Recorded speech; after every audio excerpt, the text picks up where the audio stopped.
ഇത് ചെയ്യാൻ പോകുന്ന മുഗളായി മട്ടൺ കറിയാ. ഫസ്റ്റ് വേണ്ടിയത് കാശ്മീരി മുളക്, കുറച്ച് വലിയ വെളുത്തുള്ളി, പട്ട, കുറച്ച് ജീരകം, പിന്നെ ഉള്ളത് ഇഞ്ചി, ഏലക്കാപ്പൊടി, ഗ്രാമ്പു, കുരുമുളക്, സവാള, പുളിയില്ലാത്ത തൈര, മഞ്ഞപ്പൊടി, ഉപ്പ്. നമുക്ക് കറിവേപ്പില ഇടാം, അല്ലെന്നുണ്ടെങ്കിൽ മല്ലിയില ഇടാം. 1 കിലോ മട്ടൺ ഇട്ട് ഒന്ന് വേവിച്ച് വെച്ചിട്ടുണ്ട്. പാത്രം വെച്ചിട്ട് കുറച്ച് വെള്ളം ഒഴിക്കാം.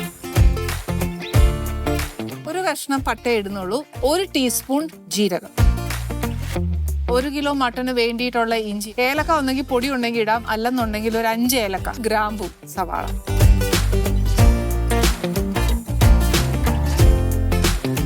ഇതിപ്പോ ഒരുവിധം നല്ലതായിട്ട് ഞാൻ വേവിച്ചു വെച്ചേക്കുക.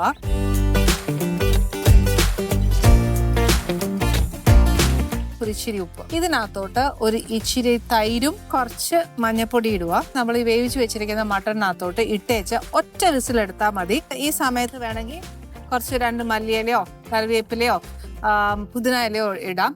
ഇത്രയേ ഉള്ളൂ നമ്മുടെ മുഗളായി മട്ടൺ കറി. ഞാൻ ട്രൈ ചെയ്ത് നോക്കിയപ്പം അതൊരു നല്ല കറിയായിരുന്നു, നോ ഡൗട്ട്.